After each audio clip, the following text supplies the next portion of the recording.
ഒരു ചെറിയ ആക്സിഡൻറ്റ് നടന്നതാണ് കേട്ടോ. കാസർഗോഡ് പാലക്കുന്ന് എന്ന് പറയുന്ന സ്ഥലത്ത് ഈ ഒരു ഡിവൈഡർ കണ്ടോ, ഇതിൻ്റെ മുകളിൽ കുറേ പോസ്റ്റും കാര്യങ്ങളൊക്കെ ഉണ്ടായിരുന്നു.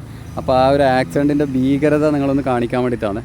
ഇപ്പോൾ ഈ ഒരു ലോറി കണ്ട, ഇത് ഇന്നലെ രാത്രിക്ക് ഈ ഒരു ഡിവൈഡറിൻ്റെ മുകളിൽ കയറിയിട്ട് ആ പോസ്റ്റൊക്കെ എടുത്തിട്ട് കുറേ ദൂരം മുന്നോട്ട് വന്നതിന് ശേഷമാണ് മറിഞ്ഞത്. അപ്പോൾ ഇതിൽ കുറച്ച് ലോഡും കാര്യങ്ങളൊക്കെ ഉണ്ടായിരുന്നു, പഞ്ചസാരയാണ് ഉണ്ടായിരുന്നത്. അപ്പോൾ ഞാൻ ഈ ഒരു വീഡിയോ ഇടാനുണ്ടായ കാരണം എന്ന് പറയുന്നത്, നമ്മളിപ്പോൾ കാസർഗോഡേക്ക് പോകുന്ന സമയത്ത് ഇന്ന് യാത്ര ചെയ്ത ആൾക്കാരെല്ലാം ചിലപ്പോൾ കണ്ടിട്ടുണ്ടാകും, ഇതേപോലെ ഒരു സംഭവം ചന്ദ്രഗിരി പാലത്തിൻ്റെ അടുത്തും ഇതേപോലെ ഡിവൈഡറിൻ്റെ മുകളിൽ ഒരു ലോറി കയറി നിൽക്കുന്നുണ്ട്. അപ്പോൾ മഴക്കാലമാണ്, ചിലപ്പോൾ റോഡൊന്നും കൃത്യമായ രീതിയിൽ രാത്രി കാണണമെന്നില്ല. അപ്പോൾ നമ്മളെ ബസ് ഡ്രൈവർമാരും ലോറി ഡ്രൈവർമാരെല്ലാം രാത്രി ഓടുന്ന സമയത്ത് വളരെയധികം ശ്രദ്ധിക്കണം. കൂടുതലും ഇങ്ങനെ സംഭവിക്കുന്നത് ഏതെങ്കിലും ഒരു വാഹനത്തിനെ ഓവർടേക്ക് ചെയ്യുന്ന സമയത്തായിരിക്കും ഇങ്ങനെ ഡിവൈഡറിൽ വന്ന് തട്ടുന്നത്. അപ്പോൾ അതൊക്കെ നല്ല രീതിയിൽ ശ്രദ്ധിക്കുക. ജസ്റ്റ് ഇങ്ങനെ ഒരു 2 സംഭവം അടുത്തടുത്ത് കണ്ടതുകൊണ്ടാണ് കേട്ടോ ഈ ഒരു വീഡിയോ ഇട്ടത്. ഇപ്പോൾ ലോഡൊക്കെ വേറെ ഒരു ലോറിയിലേക്ക് മാറ്റുന്നുണ്ട്. എന്തായാലും വലിയൊരു നഷ്ടമാണ് അവർക്ക് വന്നത്.